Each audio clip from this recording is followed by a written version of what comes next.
Hey everybody, it's Kimber and welcome back to my channel. Today I'm going to do a 1-month update about my life here in Japan. This is my story, so my expectations versus my reality. Yes, I've only been here for 1 month, so it hasn't really been that long yet, but actually a lot of stuff happened within that month. I think it could be helpful to some people coming to Japan soon to kind of help them with maybe what their expectations of what it's going to be like coming to Japan, and maybe give everybody an idea of what actually is going to happen. I do hope that this video is helpful for anyone coming to Japan. Let's get started. Okay, so the first topic I want to talk about is language barrier.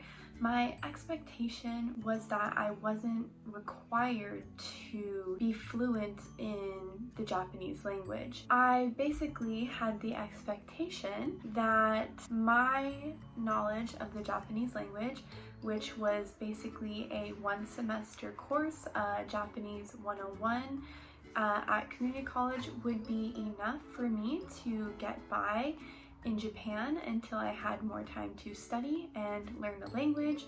However, I am finding that everyday life is actually more difficult than I had anticipated. Shocker.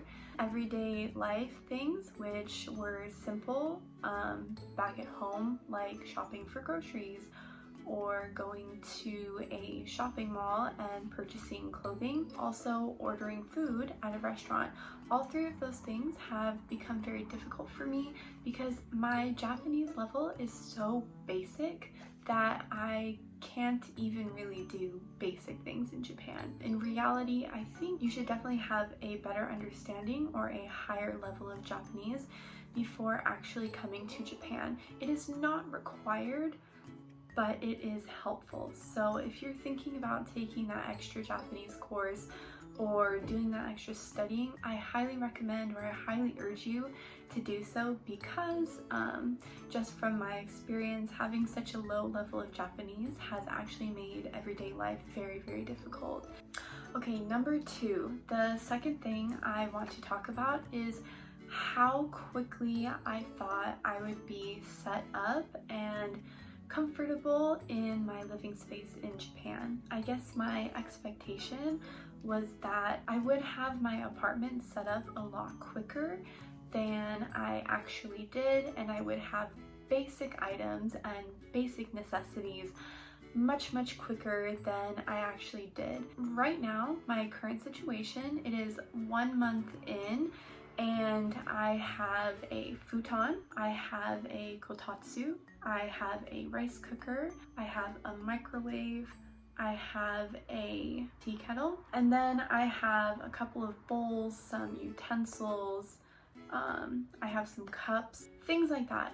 What I consider to be very, very, very basic items. It has taken me an entire month to collect all of those items, and my expectation was that I would be able to do that within 1 week at the shortest and 2 weeks at the longest, and in reality it has taken me much longer to actually get the things that I need to live comfortably every single day. Why this happened was because I started working very quickly, and so I would just have to use the free time after work to go to the store, and the stores would close around 8 p.m. so I only had about like 2 hours every day to go shopping, and shopping takes a lot longer when you don't know the language. Why this happened was because I started working very quickly, and so I would just have to use the free time after work to go to the store,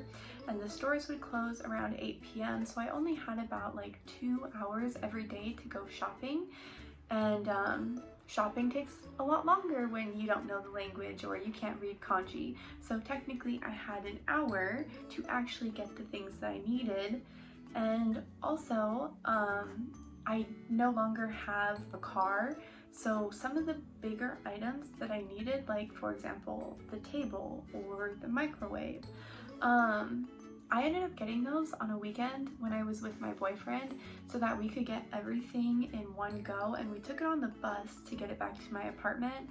But if you didn't have anyone to help you, it may take you a lot longer to acquire those items because it's literally just the challenge of getting it and bringing it back. So yeah, just to end this little section, my expectation was it was going to be a lot quicker to get set up, and the reality was that it actually took a lot longer than I had imagined. Okay, this leads me to the third thing that I want to talk about, and that is grocery shopping. The reality is that it's actually a lot more expensive than I had thought it was going to be. So my expectation was that grocery shopping was going to be very cheap in Japan, and I'm not really sure why I had this expectation.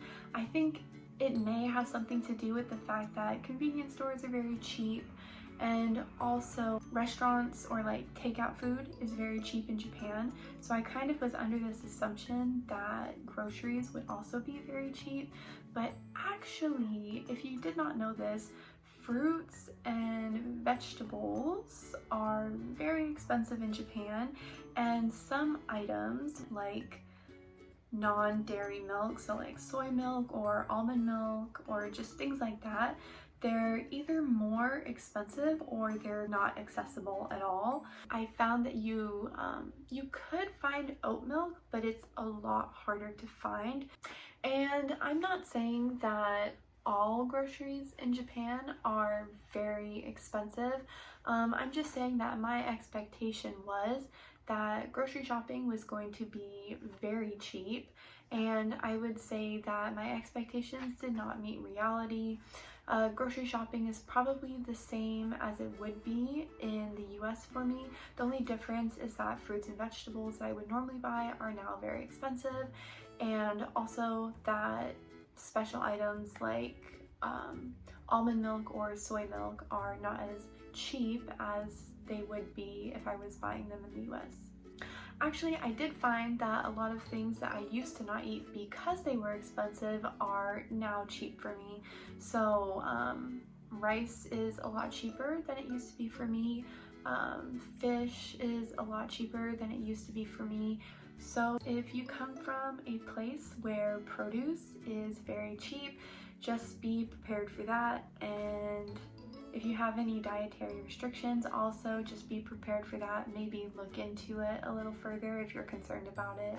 Okay, so it may seem like a lot of the things I'm talking about right now are kind of negative, so I kind of just want to transition into some more positive expectations. So the fourth thing on my list is about finding decent phone plans in Japan. My expectation was that finding a phone plan in Japan was going to be very expensive and also very difficult. However, my reality was actually very different. I just want to go into this saying that my boyfriend is Japanese and he speaks Japanese, so he largely helps me in this process. But I'm bringing it up because if you are coming to Japan and you can speak a decent amount of Japanese, I think that there are a lot of different phone plans in Japan that you can get that are actually very, very cost effective and still good quality. I was looking into two different phone plans when I came to Japan.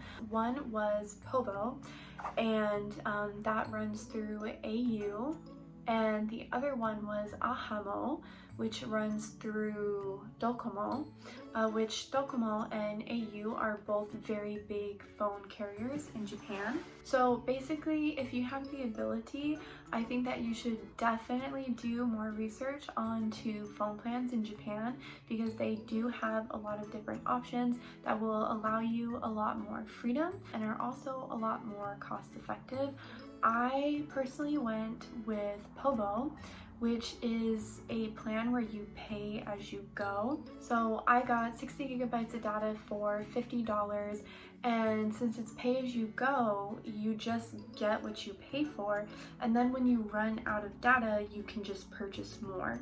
So even though 60 gigabytes of data is meant for 90 days, if you're able to conserve your data and it lasts you like 4 months, technically you'll be saving yourself money in the long run. So this plan is actually really good for me because Monday through Friday I'm going to work and I'm not using my phone at all. And then I'm coming home where my internet connection is really good. So on an average Monday through Friday weekday, I'm not really using that much of my data. I mostly have the data for weekends when I'm out and about doing stuff. And Monday through Friday, I'm not really using that much data. So actually, in retrospect, you could be using that 60 gigabytes of data for a very, very long period of time and saving yourself so much money, whereas other plans may be charging you a lot more for a lot less data. So it's definitely just something to look into. Like I said, you do need to have that extra advantage of knowing Japanese or possibly knowing someone who does know Japanese. And if you do have those advantages, I would definitely look into it because there are a lot of really good options. I thought I wouldn't be able to get that good of a deal on a phone plan, but in reality, I was actually able to get a really, really good phone plan. And number 5, my expectation about how much money I would be having to spend on big dollar items in my apartment. A couple of those things are like my rice cooker and my microwave. So the microwave and the rice cooker, they're not that expensive, but I think in general, if you bought them brand new, you could expect to spend about $80 on each, depending on, you know, what kind of microwave you got or what kind of rice cooker you got. But because Japan has such really good secondhand shops, I was able to get my rice cooker and my microwave from a secondhand shop. I think if you're from the US, this sounds kind of strange.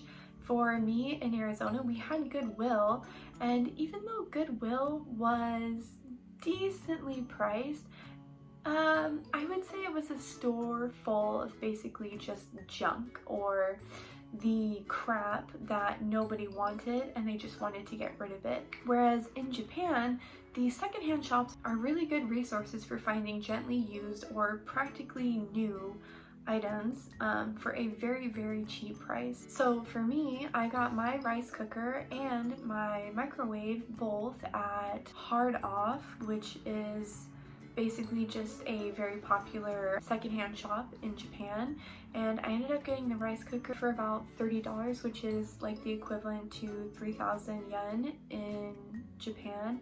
And I also got the microwave for a very, very decent price too. I think I got that for about $35, which would be the equivalent to 3,500 yen in Japan. And so that is it for my 1 month update here in Japan. Just a little add-in, but so far life has been good. I have been making a lot of new friends and I've been learning a lot of Japanese recently. I've been feeling really at home at my apartment, just trying to like make it my own space, and I've been able to do a couple of things here and there in Japan so far. So if you found this video was kind of like, oh, she's really negative, I just want to end on a good note and say it's not all bad, it's a process. That's why I wanted to give this 1 month update, because even though it's a short amount of time, there's going to be a lot of big changes coming, a lot of big things happening. And maybe your expectations were the same as mine, and if you happen to run into this video, hopefully this will help you to kind of adjust your expectations or just better prepare you for when you actually come to Japan. Please like and subscribe to my channel. There will be more videos coming in the future. Bye!